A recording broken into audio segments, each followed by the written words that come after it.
I hope more people to come. Yeah. What? Great, great. So basically, our discussion is about the fintech and current role and smart fintech solutions. We have this panel session with our colleagues, who is Boris Shlain, who is consultant and Fusion company. We have Turkan Farzaliyeva, who is CEO and co-founder of PayRiff, the payment system in Azerbaijan. We have Irodakhon Oripova from IMAN Group. We have Azimbek Sagynbaev, who is co-founder of Daulet Aitmakhanov, who is CEO and co-founder of Finflow. This is the smart solutions for finance. And Azimbek Sagynbaev, who is CTO at MyDataCoin. There is the old story about that COVID drive the digital transformation, and there was even the meme about who drives your digital transformation, and there was 3 answers like CIO, CEO, and COVID. And yes, COVID, despite the all bad things it brought, it really made the transformation. And basically this meme about COVID digital transformation is partly true, because Satya Nadella, when the CEO of Microsoft, shared the first results, he said after the COVID in 2020, he said that we ran 2 years digital transformation in just 2 months, when all the people just went home and for remote working. So it was really transformation, because what is transforming very heavily is our habits. And we don't want to work remotely. We didn't want to, then we had to, now we don't want. No, it differs from company to the company. But it transformed the fintech area, of course, and now what we are talking about is how really the financial services industry look in Eurasia. And I would pass the word to our colleagues, because happily we all from different countries, and I believe the landscape of financial services and financial infrastructure is different in all these countries, and probably it will be great to hear from them how it really works in their countries. Please. Boris. Let me introduce myself. I'm Boris Shlain, and I'm IT consultant with 30 years experience, and I made some projects in the USA, mostly in Russia, in Germany. And years ago, we started with my colleague a company in Kyrgyzstan, a Fusion, which is focused on RPA technologies. And we apply our experience in financial service domain to deliver some extra services to our customers. But today, I'm going to share my wider vision of collaboration of banks and fintech, and to share my experience, which I had gained mostly in my previous experience. We were asked who will have to win, startups or banks, and let me start with my answer that the space is will be enough for both categories for the moment. It's the case when I disagree not with the answer but with that question. Okay, thank you. Turkan, please. Thank you. So my name is Turkan. I'm the CEO and co-founder of the PayRiff. It's Azerbaijani fintech which operates in the 3 countries at the same time, but based Azerbaijan. So I would like to share some statistics from Azerbaijan market. If it's possible, please could you open my presentation? So, yep. No, not that one. The PayRiff, PayRiff one.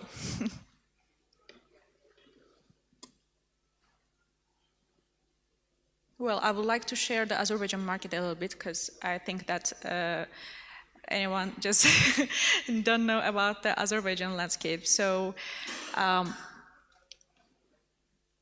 I will try to explain how it's just evolve. So you are seeing the key milestones in Azerbaijan when the first payment aggregator just launched in 2007.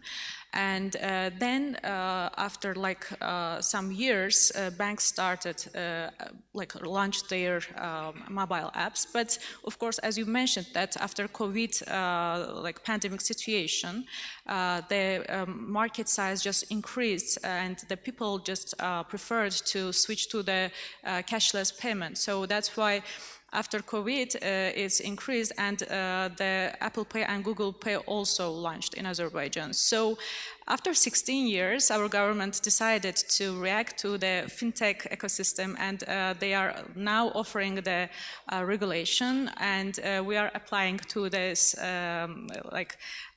are applying for the license, and we try to get the license next year.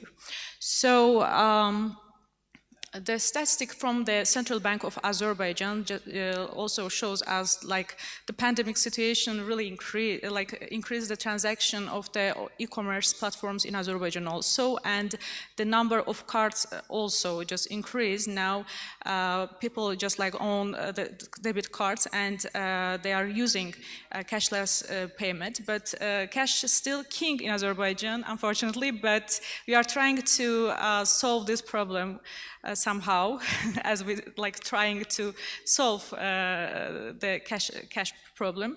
So as a PayRiff, we are offering omnichannel solutions for business platforms, and we are helping people to get, businesses to get their payments. We are QR code, we are invoice link, with the payment kiosk also, but we are still trying to reduce these cash payments also. And it's helping them to withdraw very fastly to their bank account. And the main advantage of our product in Azerbaijan and the competitive advantage was that we are helping to the businesses to integrate during 1-2 minutes and accept their payments immediately to their bank accounts. So that was the really important value for our businesses. So the key industries of our platform was still just hotel and tourism, education, distribution centers, taxis, e-commerce marketplaces, and etc. So, as I mentioned, that we are now performing in Azerbaijan, in Pakistan with the JV agreement, and also at the end of this year, we are starting to the production level in UAE market in the Dubai office. So we are looking forward to contact with the Central Asian partners also, and looking forward for questions. Thank you. That's an interesting thing, and because Azerbaijan market started to develop in, let's say recently, and the key advantage of such markets is that you can do all the things right. You remember that there is discussions why sometimes in the US it's simply not working. There are a lot of cash, there are no wireless payments, and the explanation is pretty simple. Just because the infrastructure was built long time ago, and to replace it, you need to invest not even billions, probably some trillions of dollars to just replace it. And when we have opportunity to build it from the ground, that's an interesting thing, because in KZ, I believe the cashless payment reached 80%, and that's great. Great. Yes, please. Good evening, everyone. My name is Irodakhon Oripova from Uzbekistan. I work for IMAN Group, a fintech and investment company that runs its business activities according to the principles of Islamic finance. Maybe most of you have ever heard what Islamic finance is and how it works. But if you haven't, I will try to explain how it works briefly during my speech at this panel discussion. If I speak about the company which I work for, we receive investments from individuals, and using these funds, we buy goods and services like electronics, household appliances, medical and educational courses, and sell them on a deferred payment, which is known as buy now, pay later option. Today we have over 50,000 customers and investors, and currently we are managing the funds of $70 million US. Also, we have 200,000 app users. Now we are currently functioning only in Uzbekistan, but focusing on expanding into Muslim majority countries like Bangladesh, Indonesia, Pakistan, Kazakhstan, Malaysia, and so on. It's been 3 years since the establishment of our company. So, in the regards to the question about COVID-19, we haven't been much affected by this disaster, since we were just evolving newly established company during this time. But we started our activities as a fully digital, fully remote company, and we met our first colleagues after 6 months when this disaster a bit went away. It didn't affect to our business activities, and now we are just in the process of development. Thank you. Yes, I really like how things are developed also in Uzbekistan. Could you please repeat? No. I just speaking about the Uzbekistan also, because we're closely looking after Uzbekistan, and there are some great projects on the investment area. For example, these IPOs that was offered last year.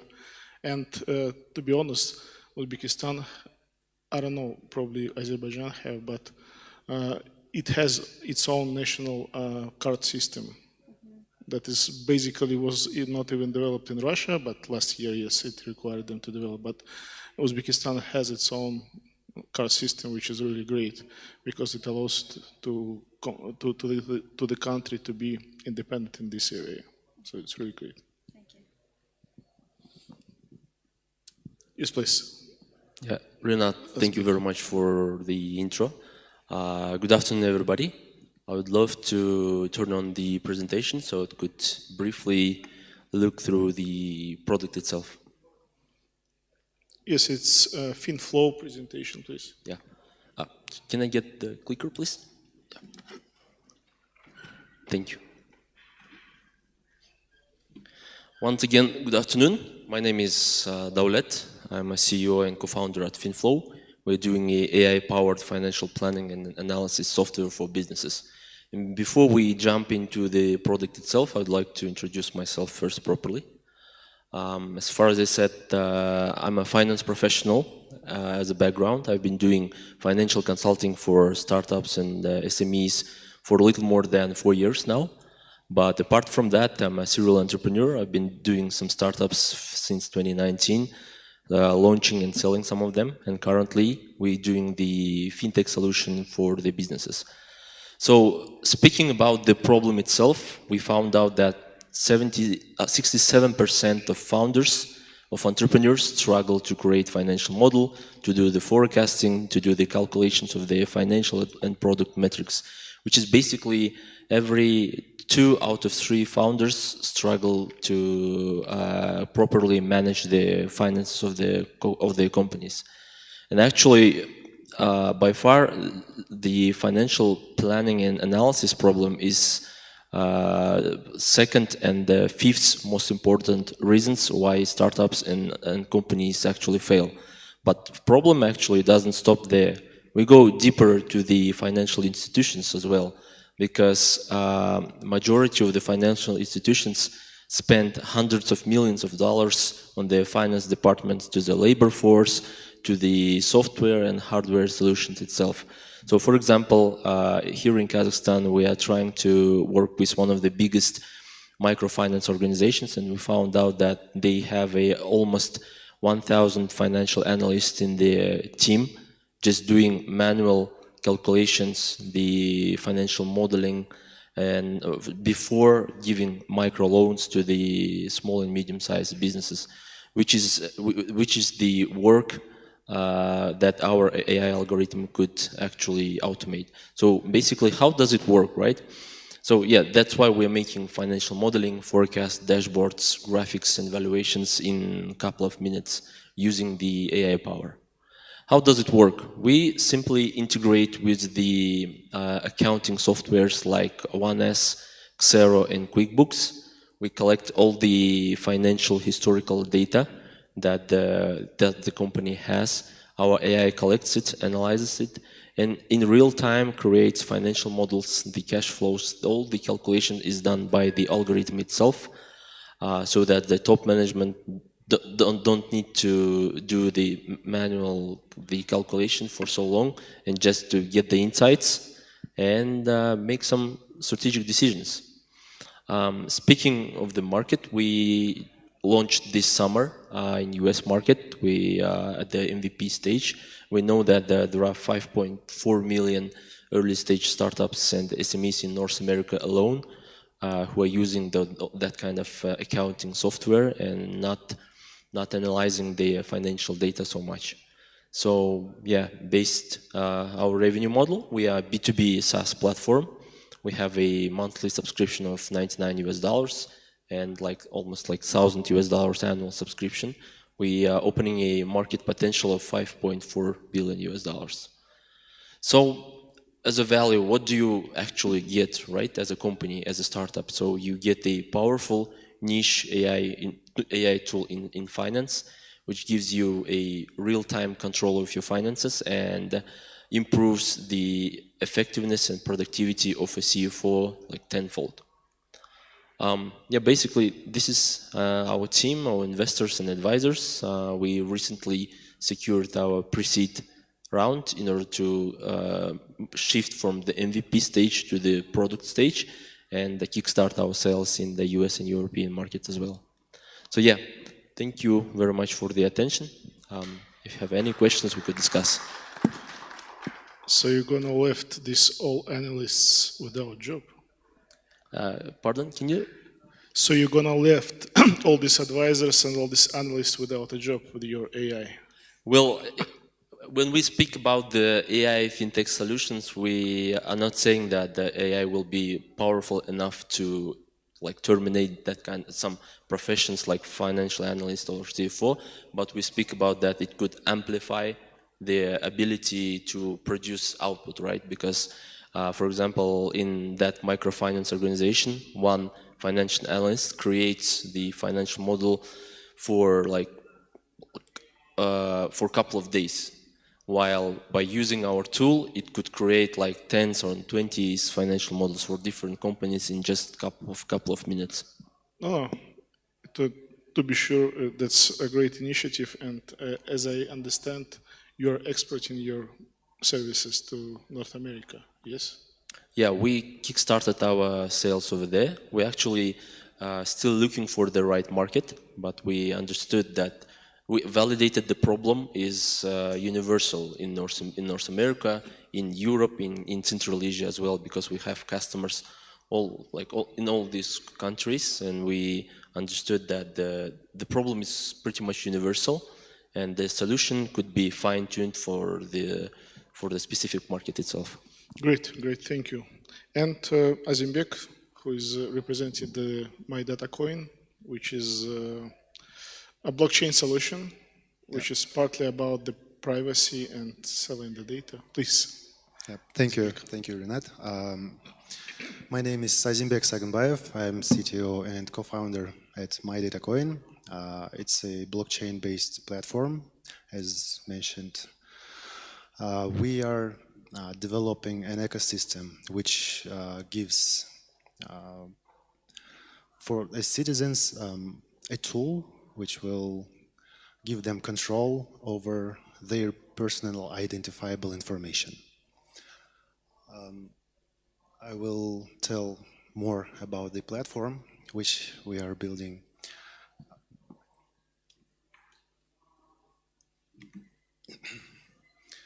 So, because we are talking about finance, so I will tell about the blockchain, which is a tool which is used in our platform. So everyone already knows about the blockchain. It's more about decentralization, it's more about transparency, and it's more about reliability. And we were mentioned about COVID, which gave a chance to the blockchain, especially in field of international transactions. So in our platform, we use blockchain in field of smart contracts. It's when the user gives a permission to the data holder to operate with his or her personal data. This permission will be written in smart contracts. Yeah, and we already know about the international payments, which is used using stable coins. It's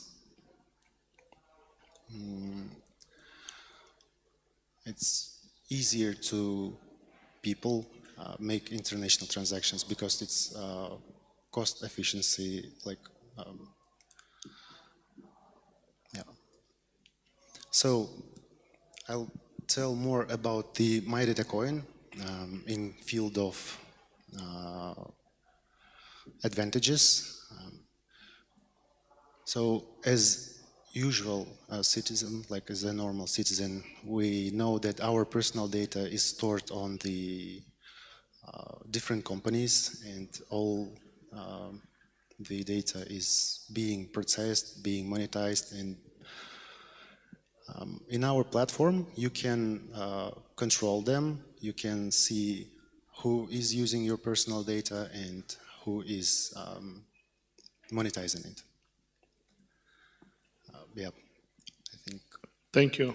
I think that's an interesting project because the privacy is also the key issue in the fintech, because the data leakages are becoming like normal thing. Better or not, we don't know yet, but these kind of solutions would probably be one of the trusts bridges between the users and between the data brokers. By the way, there are a lot of data brokers in the world, and they actually sell the data. Not personal, but anonymized, but it can be de-anonymized. So we can move to the questions now, and I think we have a great discussion. We will have a great discussion with Boris.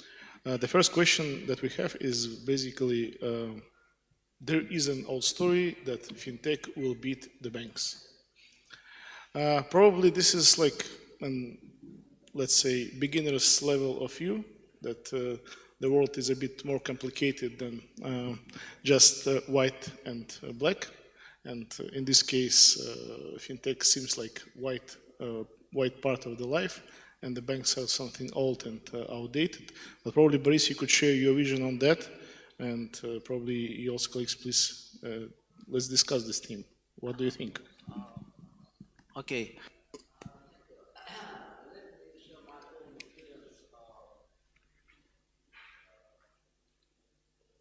Yeah, let me share my own experience, which I'm gained here in Kazakhstan.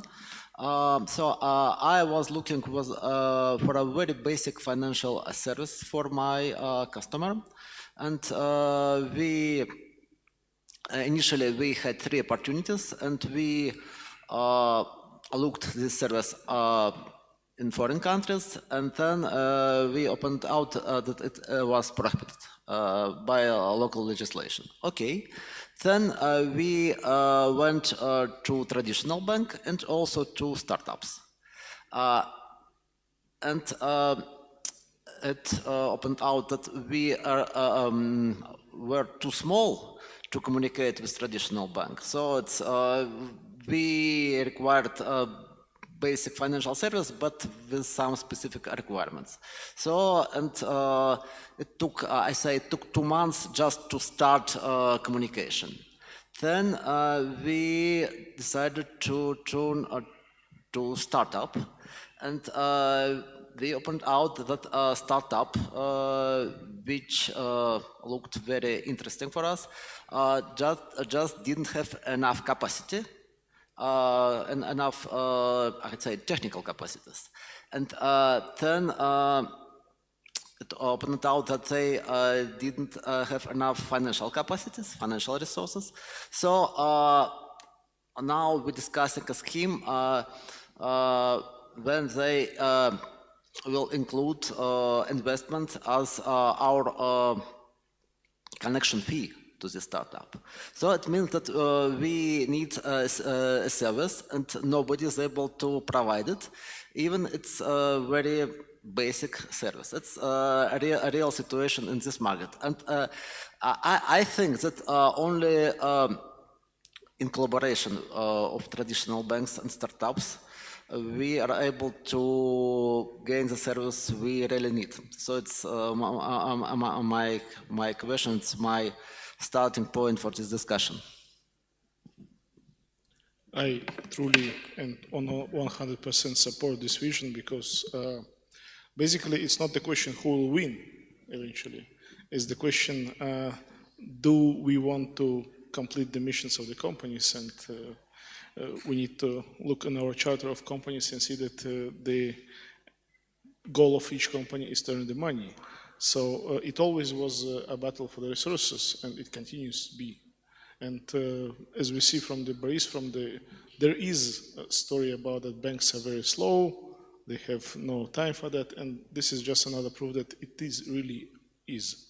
And from my point of view, what we're doing, for example, in our bank in KZ, we are developing this, what we call API hub that would give an API access to, at first stage, to our holding companies, and then we would able to sell it to the market. But that's for the KZ, because there is some regulations from the digital ministry and of course support. Without our digital ministry, I believe many things that we see today, like cards and like to issue a card in the what we call card machine, it would be not possible. And also banks now in KZ have access to almost every data that is available in government databases, and this is the big advantage. But probably we are not now other things. Probably you could share the vision what is currently happening in Azerbaijan. Well, at the beginning stage, we faced with this problem, but it took a while to cooperate with the banks. We started to integrate the banks which has own processing center. Then we started to integrate more than 3 banks, which have their own processing center. Then, the small banks which are using the other processing centers, requesting us to provide them white label solutions of our features. So now we changed the situation in our market, and we are happy to give like embedded API for banks. So they also know that to develop one feature for them, it will be like about 2 or 3 years. But we are fast, so that's the big difference between fintech and banks. So they also like know that right now. So we managed this problem. No, that's great, and that's what I was talking about, to do things right from the ground. And if banks came to you and asked for your solutions as white label, that's a great sign that fintech is really working, and it helps banks to grow faster in this area. Yes, please. Yeah, continuing the opinion of my colleagues, I'd like to say that the digitalization of the banks here in Kazakhstan is astonishing. All the major banks like Freedom, Halyk, Kaspi, they're pursuing their own strategies, how to acquire higher market share in the like B2C market as well. But in my opinion, there is an abundance of fintech solutions of those banks for the ordinary man, but a good shortage for the fintech solutions for the B2B, because it is still difficult for, if you are a small and medium-sized business, to get a loan, but you have to take through the very difficult long processes to get the loan to kickstart your business. And there are, but hopefully there are new ways how to score businesses, new ways how to score entrepreneurs, and hopefully the trend is going towards creating an abundance of fintech solutions for the SMEs to kickstart their businesses, because we all know that the economy of each country is based on the entrepreneurs itself, the people who are creating things, creating jobs, creating labor force, etc., etc. So one of the trends that I'm personally looking for is going to happen here in Central Asia is the abundance of the neobanks. Because, for example, in Russia, the neobanks are pretty widespread already. Basically, what is a neobank, right? It is the front end of some of the banks, which gives an abundance of banking services to the to people and to the small and medium-sized business itself.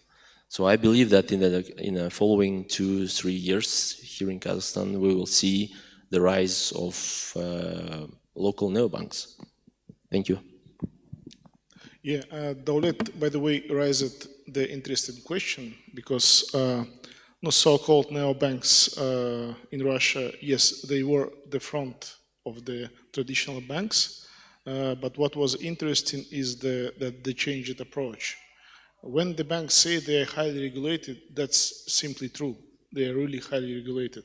There are about 10 regulating documents they have, about probably several hundred points of requirements they have in different areas like risks, sanctions, and etc., etc. And yes, they're highly regulated. And this approach that neobanks use to create a team, to divide them from the traditional bank, because when you're working in the bank, you're working in this highly regulated environment, and you cannot do simply like startup. It's not because in the banks are working less talented people. No, it's just because there are so many rules, and the corporate governance as bank is very, very matured as usual, and that's why they are working slowly. But we have an examples, and probably in KZ also, that if you change the environment of the working, then people start being more creative. Probably we can hear Azimbek, who is only one here who is about the blockchain, which was basically on the hype some years ago, but then it came to the real solutions, and there are some questions rising because there is a there is point that people say that blockchain is pretty fast and faster than any other thing in this world. For example, Visa or MasterCard. Well, yes, but no.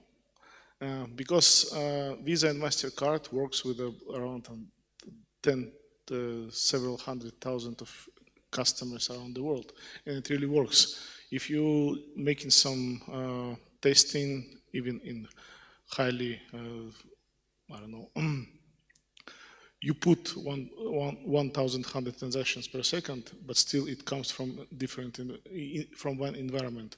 But when you have transactions from all around the world, that's another story.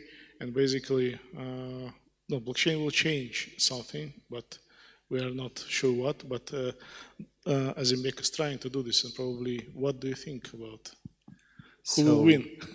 Yeah, thank you for the question. you were right. Visa can provide 25,000 transactions per second, and any of existing blockchain platforms cannot provide the same opportunity. Financial services and technology, technologies as a blockchain and AI are developing new products, new mainstreams, and I truly believe that if the government or regulations will give to the blockchain like new opportunities, it's more about adoption. So maybe 5 or 10 years, we will see new products. We will see new services which will give to the users new features, and if we talk about decentralization, I think it will give more power to the users. It will give more opportunities to see my transactions, and it's just a matter of time. I think blockchain will bring new positive features as well. Thank you, Azimbek. No, basically blockchain is a great thing, but as I said, we need to find the right way to use it because the thing that happens with all the coins and what happened to Telegram coin, the TON, is basically that Securities and Exchange Commission of United States still treat it as basic active. So yes, it is not like just a coin. It's like Apple on the New York Stock Exchange. So I think you're right. The adoption will take some time, and now we are not sure which, because there is AI as a new trend of this year, and it named as a word of the year by Collins, I think a week ago. So probably it will help. I know there is a startup in Kazakhstan which is Trust Me, or yes, and they are signing the documents using the blockchain technology, and that's another example of using. And as we move to the blockchain, which is not regulated, and I would like to ask, what do you think about the regulation, how it developed, and in your countries, or what do you think what needs to be done probably from the government side to allow something?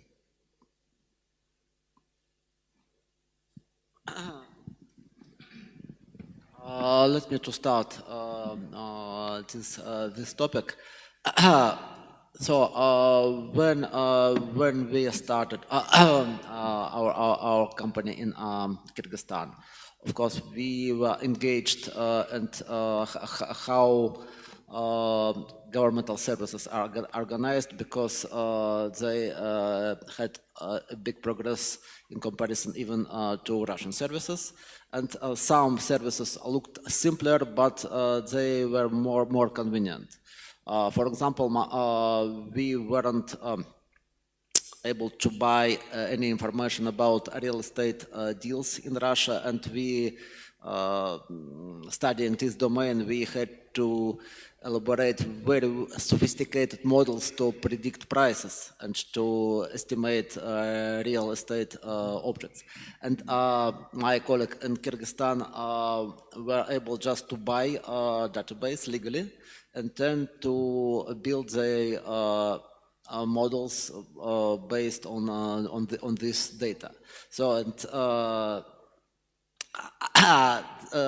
this small difference really give an opportunity for, I say, a game changer. It was a game changer in this particular domain. So, and speaking about role of government and regulations, I think that first of all, they have to destroy barriers which do exist, and align regulations in different countries. So I think you're a little bit bored with my examples, but I try to give another one. So we started pre-sale stage this in Kazakhstan in January, and we managed to finish it in 1 month, and then we completed a pilot project in 2 months, and it took us 6 months to sign a contract. And we had to obtain a local digital signature. And being a company from Kyrgyzstan, we wasn't able to do that. And by chance, I discovered that we was able to buy a specific kind of signature. And then we discovered that it wasn't Kyrgyzstan in the list of countries in the e-procurement system. So I sent a request to support, and they added Kyrgyzstan. Then I discovered that it wasn't any bank from Kyrgyzstan in the list, and then I sent a request to support, and they added especially our bank. So I was able to add banking details. It's an example that we unfortunately don't have a space as we. I think it's something we want to obtain, but we don't have at the moment. Thank you, Boris. I believe your journey was great. But I will say in the end, I have an extensive experience working with regulators, and probably you could share, Turkan, what is happening in Azerbaijan. Well, they reacted very lately, so that's why, and still not completely announced which restrictions are waiting for us. So that's why it has like, I'm waiting for advantages and also for disadvantages also. So, well, it's new, and I'm just waiting for like completely announcement. But I'm sure that it will help us to onboard the global companies very easily, because due to the regulation, lack of the regulation, they had like confused about to onboarding to the local markets. We just like somehow tried to solve this problem with the Visa and MasterCard payment, like official PSP. We get the certificate, we are like PCI DSS certificate, but still waiting for restrictions, because it seems like very well, very good written, but what is next? We are waiting for that.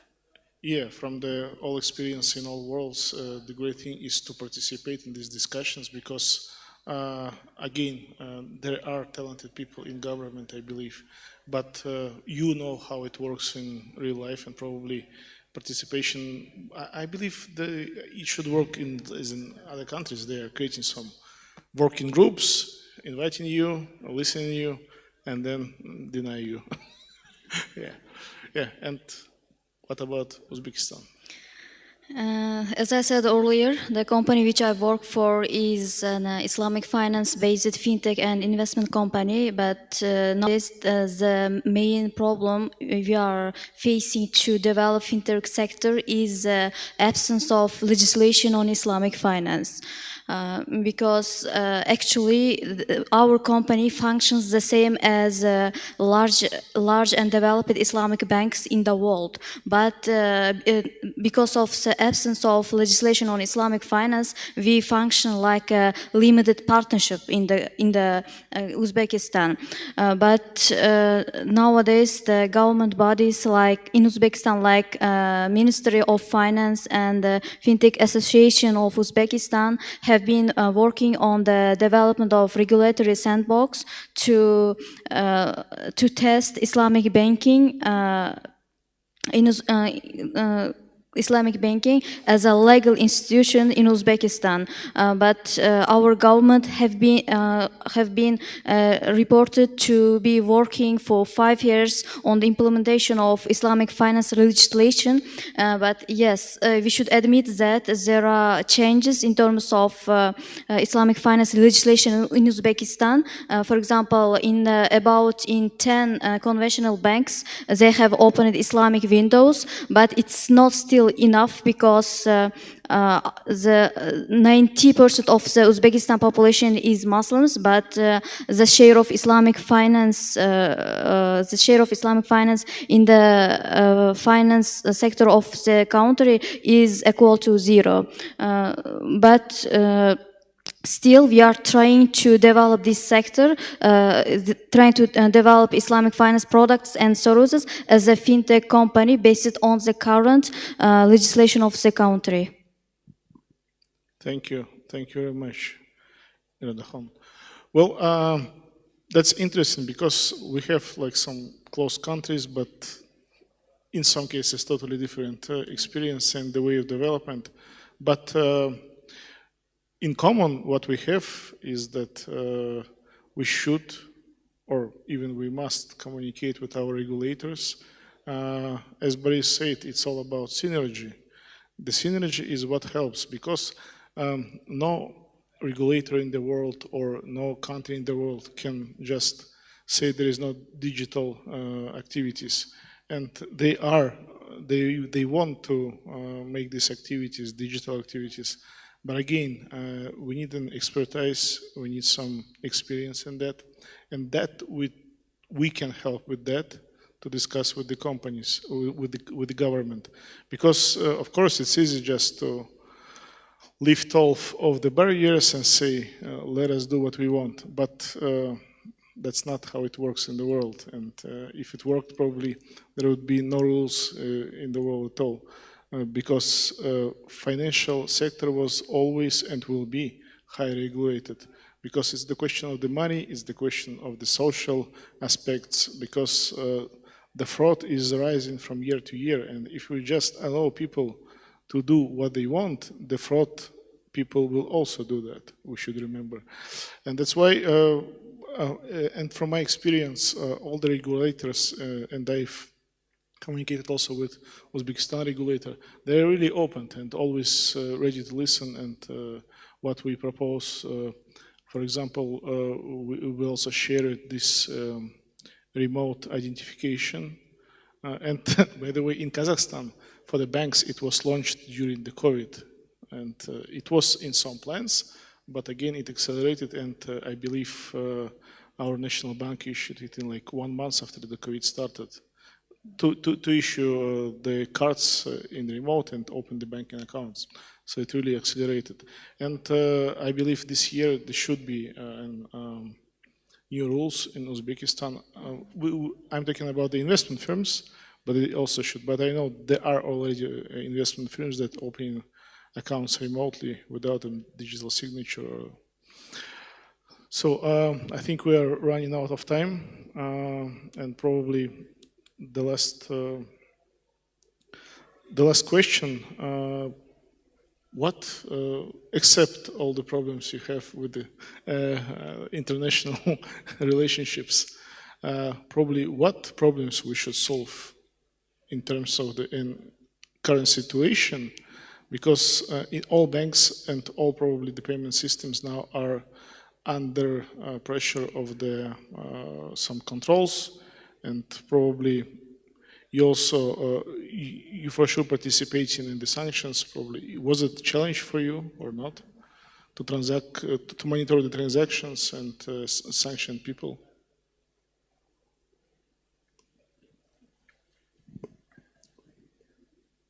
Let me just respond to that question, because we have like simply two main things that we would like to solve it in Azerbaijan. So one of them is the cross-border regulation. So we would like to somehow like extend and slowly open this, like to eliminate this restrictions, because we can't like now transfer money as a peer-to-peer to the another country.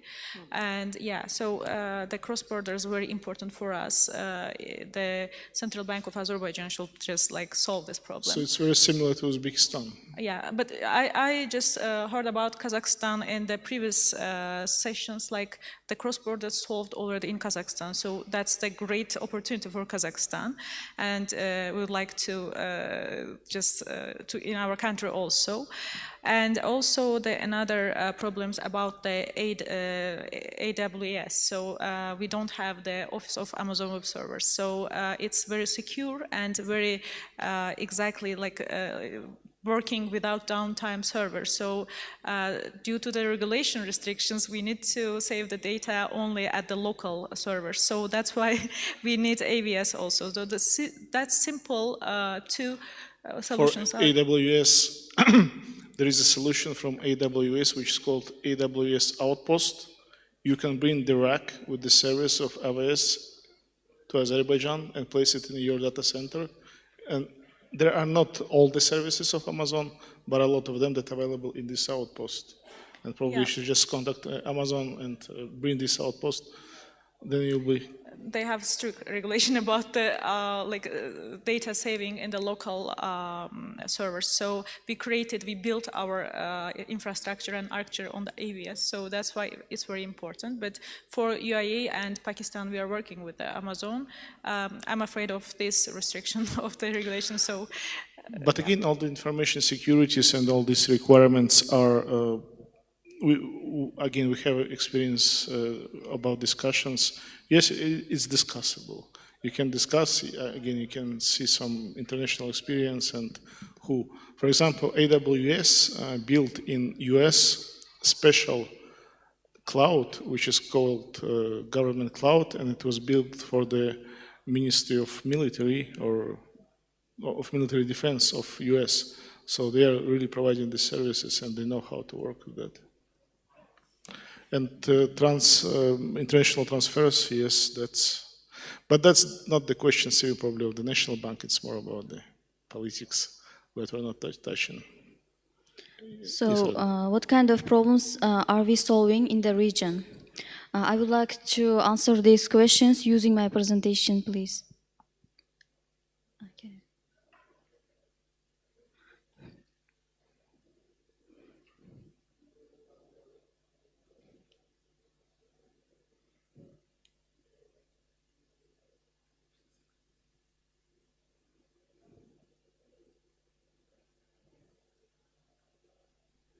Yes.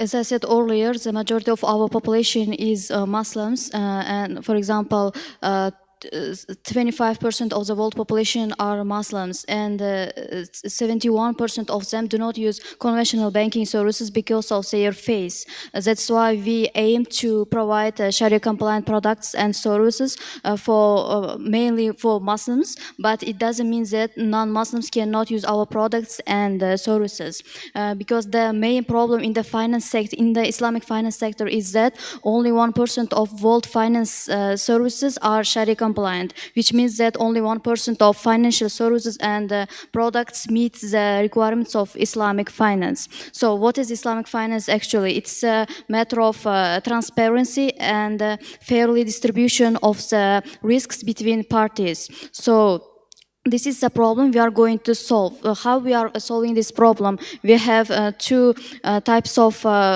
products. First one is IMAN Invest. IMAN Invest, it's interest-free investment opportunities, and second one is IMAN Pay, an interest-free buy now, pay later option. Nowadays, we have been working on combining these two products into a single super app, B2B product.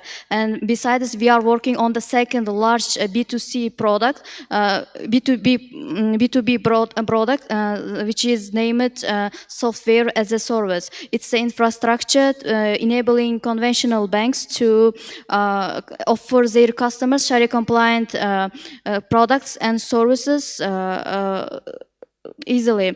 The main advantage of this product is that it can be easily integrated to the business process of any conventional banking. As a result, we can accelerate the process of providing Sharia compliant products and services, including interest-free investments and leasing, ijara, and buy now, pay later options.